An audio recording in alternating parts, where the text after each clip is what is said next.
Well, we're gonna talk about the market for a minute here. We are.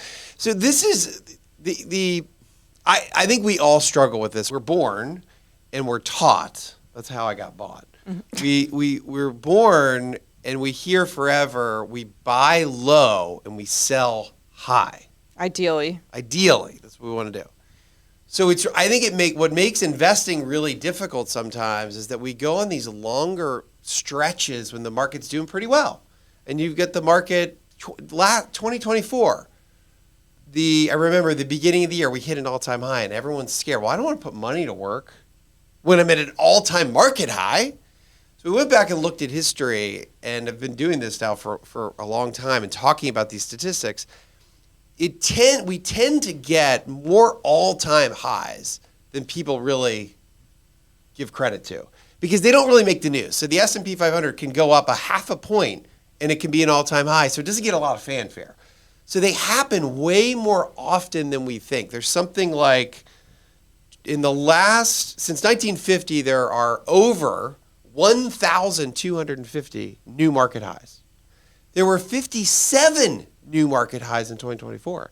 So at the beginning of the year, we hit an all-time high, and you said, well, I'm going to wait. I've got cash. I want to invest it, but I'm not going to invest it because we're at an all-time high. Guess what? You missed out on a 25% rate of return. So last year is emblematic of actually what happens over the course of history. All-time market highs tend to come in big clumps. We'll get 20 of them in a year, 30, 40. Last year, 57 all-time highs.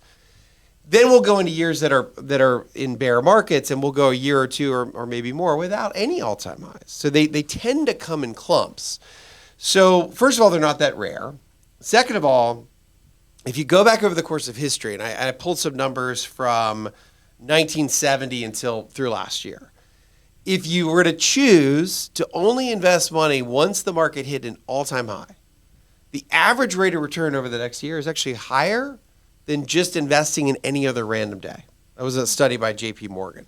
There's another study that looks at 1988 through 2020, and it shows that investing at an all-time high was even greater. So picking the market hit an all-time high.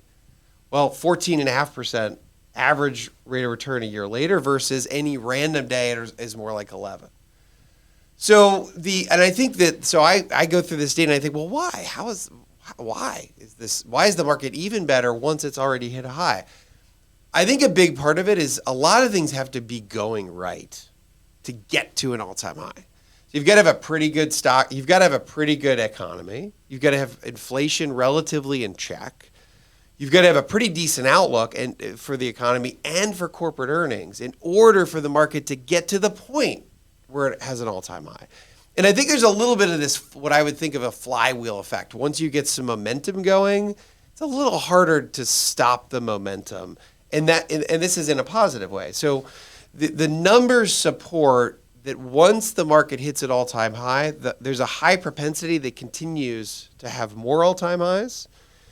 And the frequency of corrections, so negative 10% rates of return once you hit an all-time high is actually lower over the course of economic and stock market history.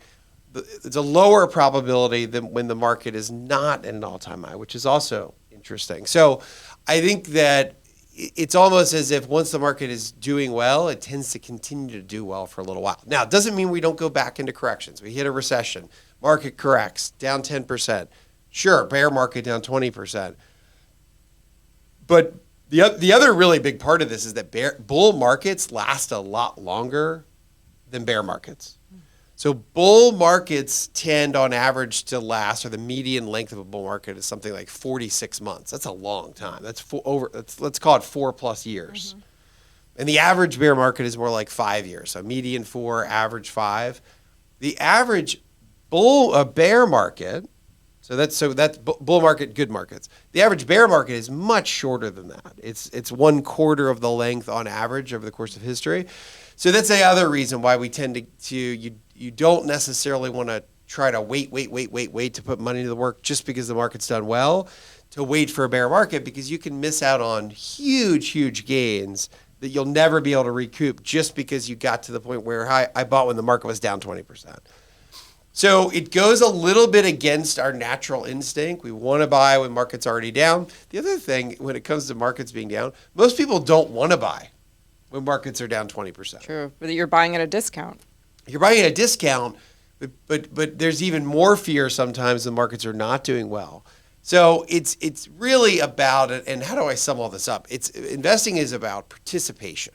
It's not about perfection. Would you say dollar cost averaging is the key? Dollar cost averaging is a wonderful Robitussin elixir for this problem of I'm not comfortable putting money to work. I've got some cash. If you're not comfortable putting to work, figure out a way to just dollar cost average it in over the course of 6 months. I think that's another way to kind of fight this mental block that a lot of investors have. Awesome.